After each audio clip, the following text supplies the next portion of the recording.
Hello again, I'm Robert John Hadfield from Audiomover, and we make a lot of these videos where we take apart cassette tapes and other types of analog media, and so we thought it'd be kind of fun to instead of just focusing on those things, pull out some other types of analog media and talk about them. And so today what I got out, I thought this is pretty neat. This is a white vinyl album from Dio. Now if you're not familiar with Dio, this is Ronnie James Dio. He named his band Dio when he went solo. And he's one of the, if you don't know who he is, he's considered one of the greatest, if not the greatest heavy metal singer that ever existed. And he had this just incredibly, just amazing voice. And what happened, he was originally in a band called Elf. When Ritchie Blackmore then left Deep Purple, he started a band called Rainbow. And the original singer for Rainbow was this person named Ronnie James Dio. And once again, he had this just monstrous, incredible voice, and he also had interesting lyrics, at least for the time. He would write about kind of old, imagine lords and ladies kind of kingdoms and dark ages kind of stuff. So that kind of incorporated a lot of the lyrics. One of his big songs on the first Rainbow album that he was on was called "Man on the Silver Mountain," and it kind of just had this.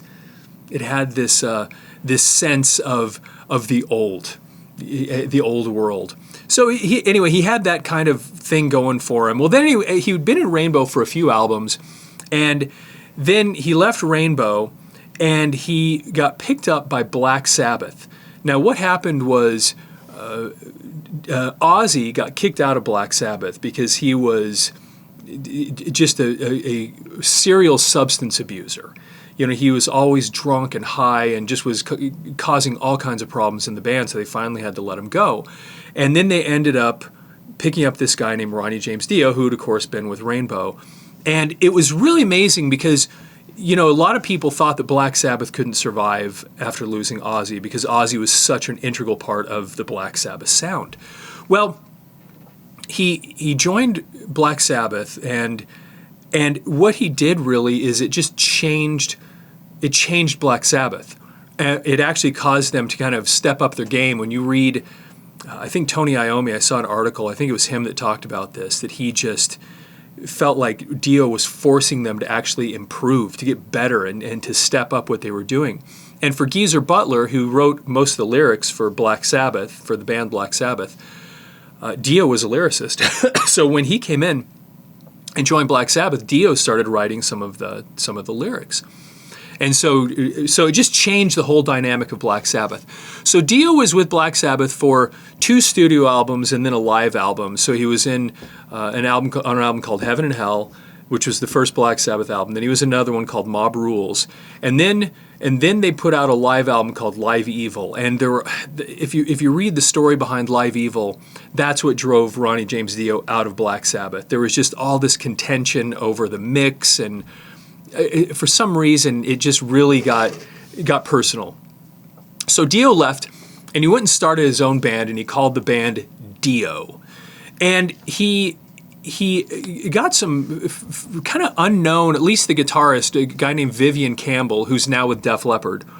But Vivian Campbell, really the first time anybody really heard of him was when he was picked up by Ronnie James Dio and was put in this band. And Vivian Campbell was like a guitar god. I mean, I remember being a kid and you heard that original Dio stuff, and I was a guitar player too. So Vivian Campbell was seen as just this instant legend because he was so amazing. And so they put out a few albums. They put out the first album was called Holy Diver, Dio's first album. And then they had an album called The Last in Line. And then they had an album called Sacred Heart. And then after Sacred Heart, somewhere in here, they put out a couple of different live things. And this is about the time that Vivian Campbell left the band. And I don't know the real story. Vivian doesn't seem to be too happy with Dio. They didn't have any really great things to say. It sounded like it was some sort of a falling out that took place when Vivian Campbell left the band. And then he was soon replaced by the guitarist from Jufria, That's a obscure one. They had a big hit. I think it was called "Call to the Heart" back in the '80s. Jufria, and his name was Craig Goldie.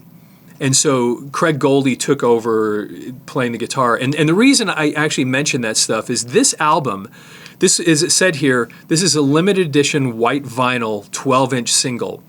So there's really only 3 songs on here. And I thought this was so cool. I bought this actually when it came out. I mean, this back in the 80s. So this is brand new. I don't think I've ever even played this. So it's still kind of new. And what happened right around the same time that this was put out, maybe like a year later, they put out another album called Intermission. It's hard to say because these things all happened right around the same time.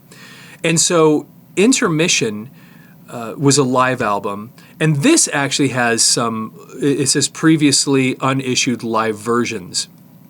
So this has some live stuff on it too.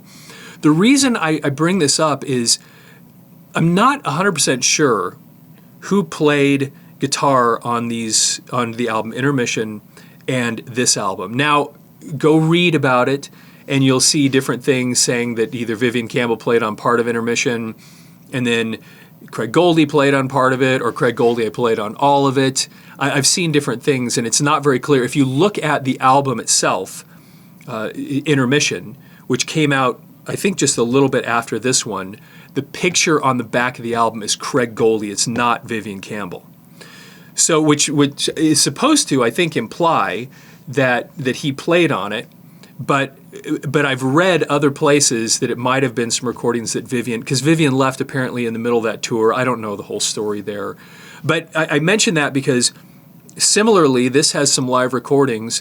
One assumes that this is Vivian Campbell that played on here, but I haven't even listened to it, so I probably couldn't even tell hearing the playing. Maybe I could, but that's what makes this I'm a little unsure who's on this thing. So this only has 3 songs on it. The song Rock and Roll Children, which you see is on side A, which is I think the other side of this album. Although I'm not sure about that. Yeah, I'm pretty sure that's side. I'll show you in a second why I think that. Rock and Roll Children, this came off of the album Sacred Heart. So this was, and it says here that this was just written by Dio. So this was one of his songs. But if you go down here, the other 2 songs, these are slightly better known songs down here. I don't even remember Rock and Roll Children. Maybe somebody watching this thing can remember if it was even any good. I'll be honest with you. Sacred Heart, that album, I think I listened to it barely ever.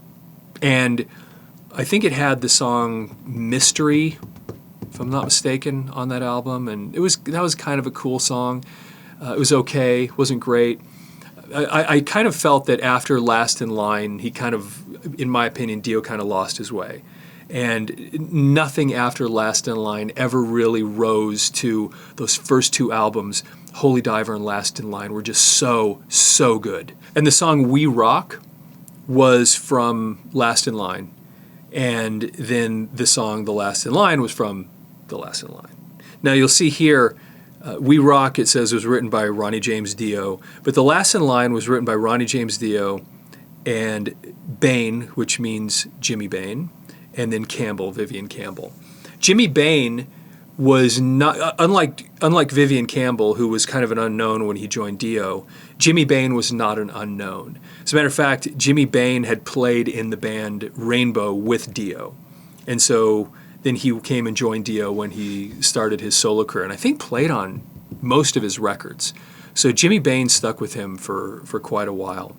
And anyway, so Last in Line was written by the 3 of them. And anyway, but there's this really neat thing, because this was part of the cool thing when collecting vinyl, was that you'd have these different, people would come up with creative things to do with the vinyl. And this one, I don't know if it was creative to just make it a different color, but you'd see this kind of thing a lot, and it was kind of neat to get these, to find something that wasn't black. They'd use this white vinyl. Of course, you had other things that were kind of crazy, like picture discs and what have you. But anyway, this is the classic Dio logo. Let's flip it over. I'll show you what it is on the other side. And on the other side here, they don't have the the tracks because they're listed on the first side, and it says A here. That's why I'm assuming this is side A. And then this character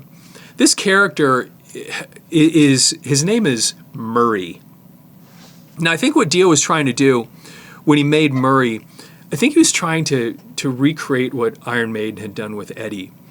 Eddie's name, Eddie from Iron Maiden. If you've ever seen pictures of Iron Maiden, that creature, it's a corpse that you always see on all their albums and all their artwork. His name is Eddie. Now you think, what is that supposed to mean? Well, what happened is the story behind it is when Iron Maiden first started, they had this kind of a ghoulish like head that would sit up on the stage with them, and I guess at some point during the show, smoke would come out of its mouth or something like that.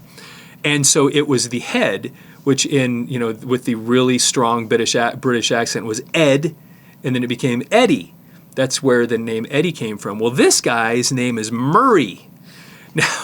Now where Eddie got his name from kind of a silly thing, Murray, I can't even tell you what it's Merle C, something like that.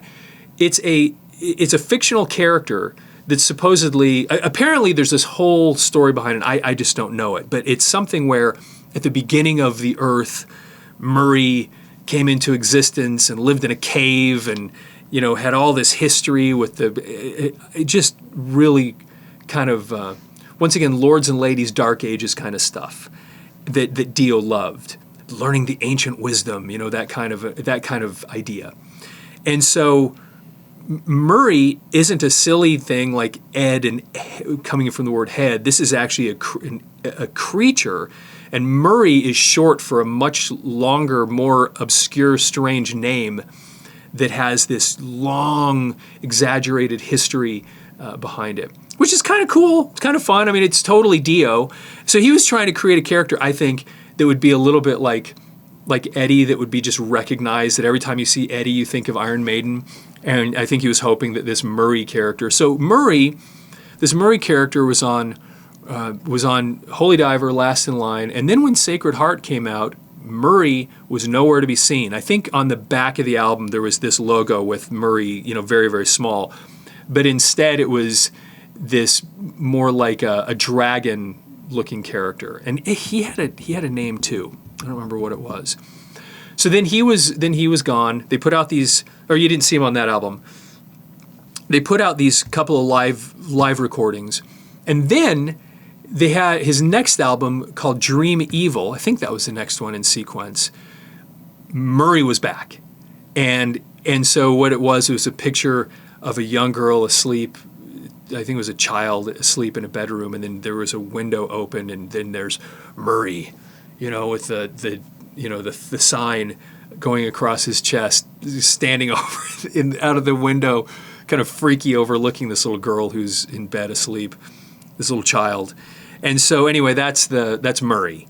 And so Murray was just obviously featured here on the other side of this album. But anyway, this is just kind of a cool thing. If you're into vinyl, it was really neat to have these kind of unusual. I've got a bunch of them in my collection. Maybe I'll make some more videos if you guys like this stuff, where I can show these really neat things, this old classic vinyl. And there's always these little oddball things like white vinyl that some people would put out, and they'd be these. They often wouldn't be these mass release things where you'd sell millions and millions of them. They were kind of a novelty. But for a kid like me, I just loved having this stuff. And I've got a whole bunch of it up in the record collection. But Dio really became kind of an icon for heavy metal, and everybody, you've got so many people that are the heavy metal performers today that still pay homage to Dio and what he did. And the stuff, honestly, that he did with Black Sabbath was so good. I was, like a lot of people my age, I was introduced to Black Sabbath when Dio was in Black Sabbath, not Ozzy. It was a surprise to me to find out later, once again I was a kid, to find out later that Ozzy had been in Black Sabbath, because I was introduced to Ozzy when Blizzard of Oz came out. and then Diary of a Madman, which is, you know, him on his solo career with Randy Rhoads playing the guitar. And, you know, that solo stuff's coming out for Ozzy, which is what I was familiar with, and Black Sabbath comes out with Heaven and Hell. And then where I was first introduced to Dio as a singer was actually, even though it was with Black Sabbath, it wasn't on a Black Sabbath album. It was on the album Mob Rules, or not Mob Rules. It was the song Mob Rules on the soundtrack for the movie Heavy Metal. And you might find this interesting. I'm kind of getting off a little bit here. But if you ever listen to the song Mob Rules on the album Heavy Metal, which was a soundtrack for a kind of an odd animated movie, the Mob Rules on the soundtrack of Heavy Metal is different than the Mob Rules on the album Mob Rules by Black Sabbath. They're two totally different recordings.